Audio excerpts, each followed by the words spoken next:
అందరం కూడా కలిసి పనిచేస్తాం. ధాన్యం తెలంగాణ అంతటా కూడా మంచిగా పండింది. భూమికి బరువు అవుతుందా అన్నట్టుగా పండింది ఈసారి పంట. చండీయాగం మహత్యం ఇంకా కూడా పనిచేస్తున్నట్టుంది.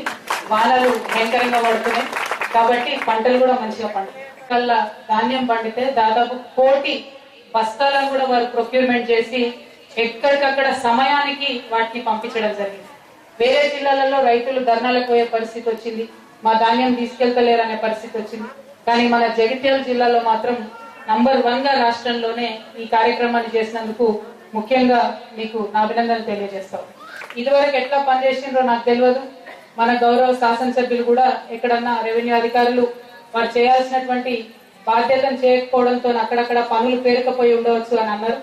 మరి అట్లా అయిందో ఎట్లా అయిందో ఇదివరకటి ప్రభుత్వాల విధానాలు ఏంటిదో మరి నాకు తెలియదు. కానీ ఇప్పుడు ఉండేటటువంటి ప్రభుత్వ విధానం మాత్రం సాదా బైనామాలు అంటే తెల్ల కాగితం మీద భూమి కొనుక్కున్నటువంటి మనకు మళ్ళా రిజిస్ట్రేషన్ చేస్తే ఆ పైసలు కట్టుకునేటటువంటి శక్తి లేనటువంటి నిరుపేద రైతులకు గాని నిరుపేద వ్యక్తులకు గాని ప్రభుత్వం నుంచి ₹1 కూడా అదనంగా భారం పడకుండా ప్రభుత్వమే పిలిచి ఆ భూములన్నింటినీ కూడా మరి మన పేరు మీద చేస్తున్నటువంటి సందర్భం.